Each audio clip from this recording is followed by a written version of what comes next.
Mr. President, I congratulate you warmly on your assumption of office as President of the General Assembly, the Assembly of Humanity, and wish you well in the management of our affairs.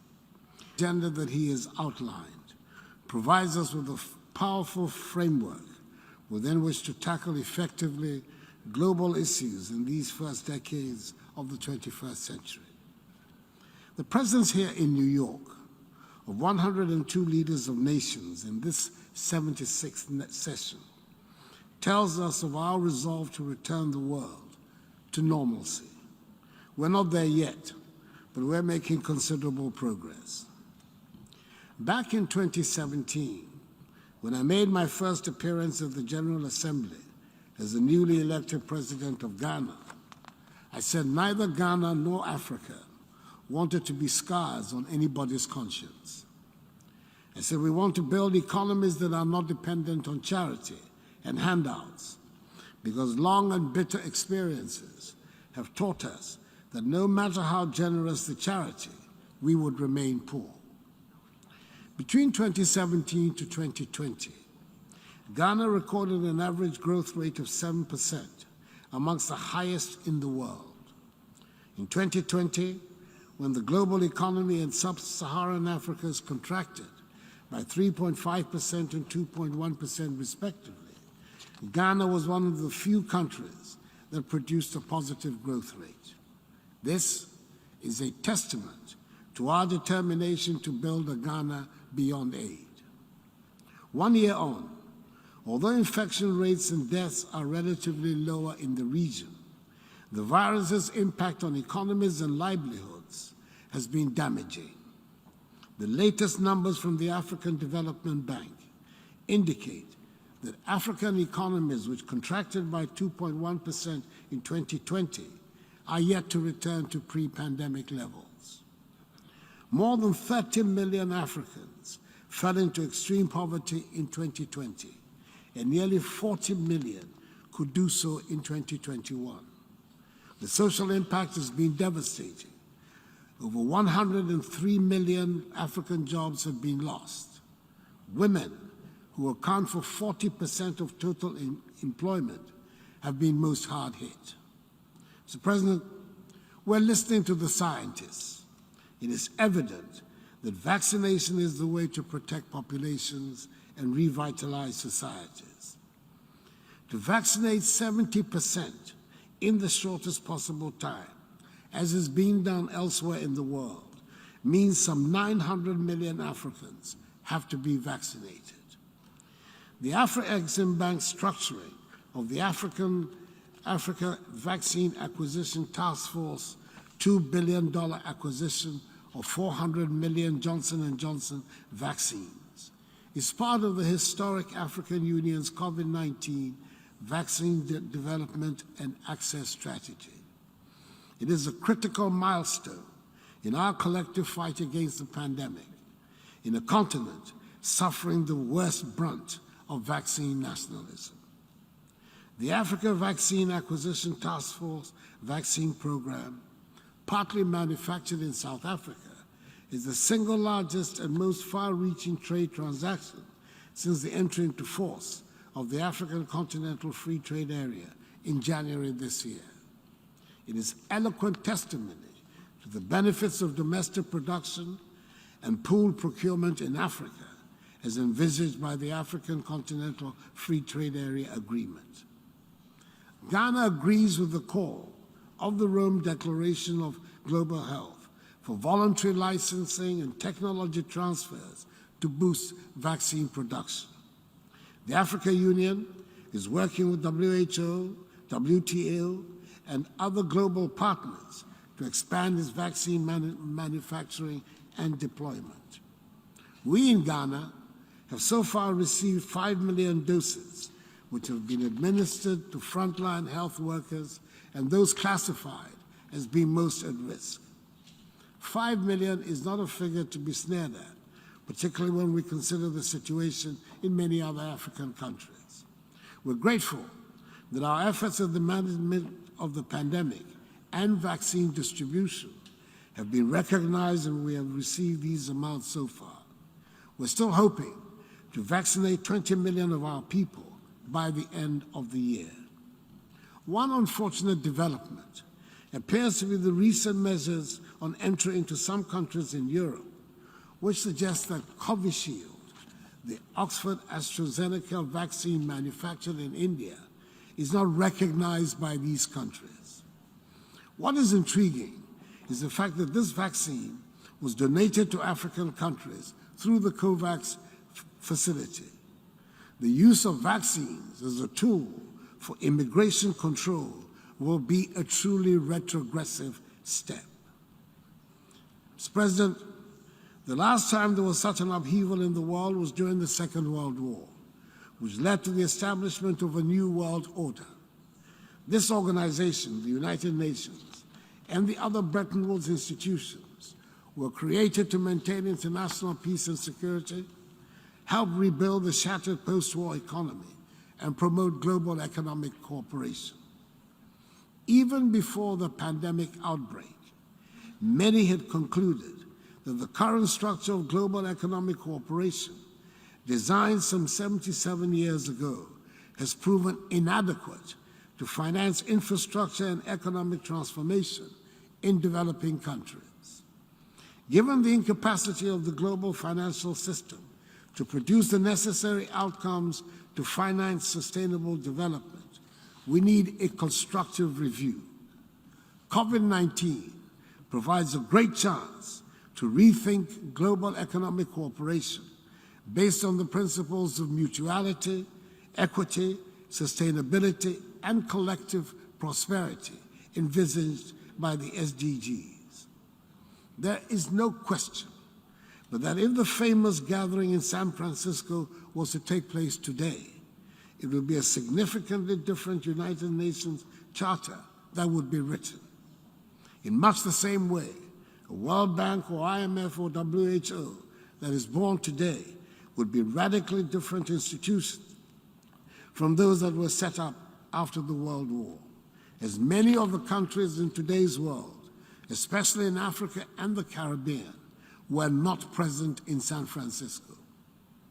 The pandemic has also shown us that the great advances in science and technology notwithstanding, we still have a lot to learn and discover about the human body and about life. Thus far, in spite of the grisly predictions of dead bodies littering the streets of Africa, and in spite of not having as much access to vaccine as the developed world, Africa seems mercifully to have escaped the worst of the COVID death rates. And for that, we thank God. Ghana wants to share a few thoughts which we believe should form the basis for the new global cooperation. Firstly, we need to strengthen the funding of the existing global health organizations. This must include a greater, more predictable base of multilateral funding for WHO and regional centers of disease controls, which play the central roles in global health security. It will require dedicating an additional 1% of GDP to funding global health. This is an investment in a global public aid goal, not aid. Secondly, we must develop more resilient finances to build back better and for future preparedness.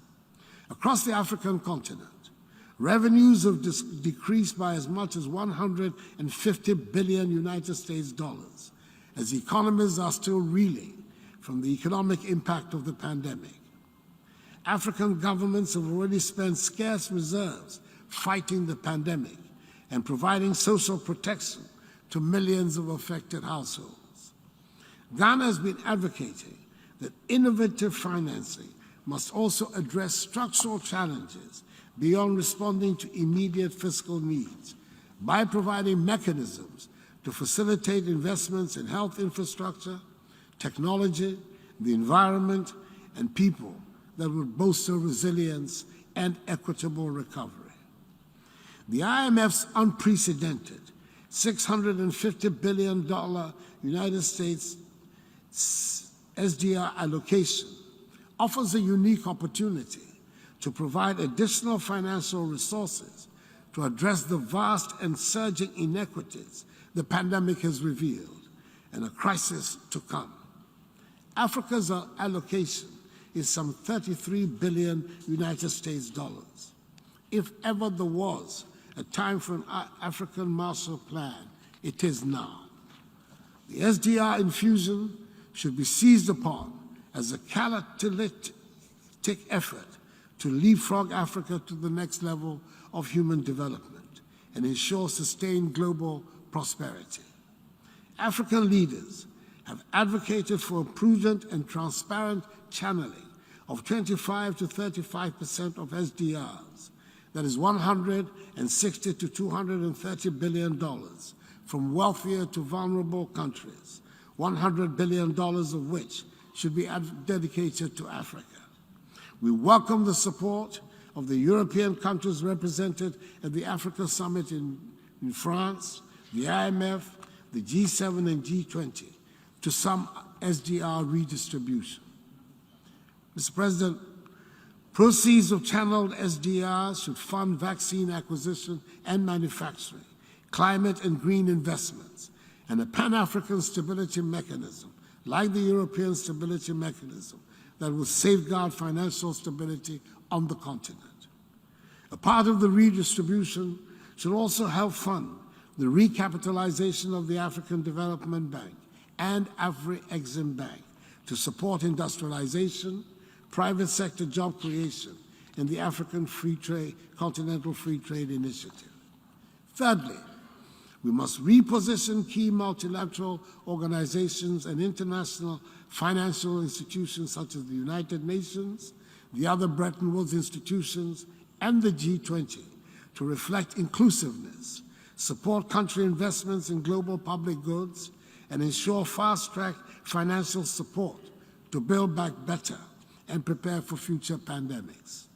For instance, the key to the G20's effectiveness is that it achieves representative coverage of the global population and economy with a diversified enough number of leaders at the table to enable speed and flexibility in deliberation and decision-making. Admitting the African Union to an expanded G21 would have the same galvanizing effect within Africa that the EU's participation in the G20 has within Europe, strengthening policy coordination and coherence across the 54 African economies. With the African Union at the table, the group suddenly would have representation for 54 more countries, 1.3 billion more people, and 2.3 trillion more output. This extraordinary increase in representation will add just one seat to the table and about 10 minutes to the discussion. However, it will redefine global policy coordination to enable a more prosperous, inclusive, and sustainable world to emerge. Fourthly, we in Africa are as committed as any to the fight against climate change.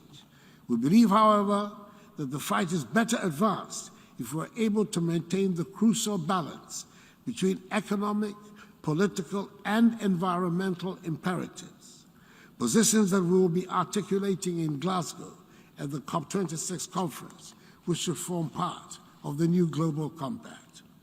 Lastly, now more than ever, we must defend democracy, constitutional rule, and human rights in the world. In the last 24 months, we've witnessed assaults on democracy around the world, sometimes even in developed countries where we had assumed that a consensus on the democratic form of governance had been established. Mr. President, in West Africa, recent events in Mali and Guinea have undermined democratic governance in our region. ECOWAS, the regional body whose authority I have the honor to be the current chair, is unreservedly committed to maintaining democratic governance in the ECOWAS community. That is why both Guinea and Mali, foundation members of the community, have been suspended from its organization pending the restoration of democratic governance. We welcome the support of the United Nations for the measures taken. ECOWAS has given Guinea 6 months to do so, and requested the immediate release of President Alpha Conde. On my visit to Conakry last Friday, the military leaders indicated their willingness to see to his imminent release, and it is our hope that they will keep to their word. The authority has also made it clear to the military government in Mali that it is not prepared to negotiate an extension to the February deadline for the holding of democratic elections, as the essential steps to be taken can, with political will, be effected within the ECOWAS-sanctioned timetable. It is better that a government with a democratic mandate be in place as soon as possible to implement the necessary reforms for the future stability and growth of Mali, thereby enhancing capacity for the all-important fight against terrorism in Mali and in the wider Sahel. We in Ghana highly resolve that we will continue to defend democracy and constitutional rule and uphold human rights. We shall work to strengthen the institutions that support democracy in our country and in our region. We shall continue to support the United Nations and other international organizations to help remind us that indeed no man is an island entire of itself. I thank you for your attention.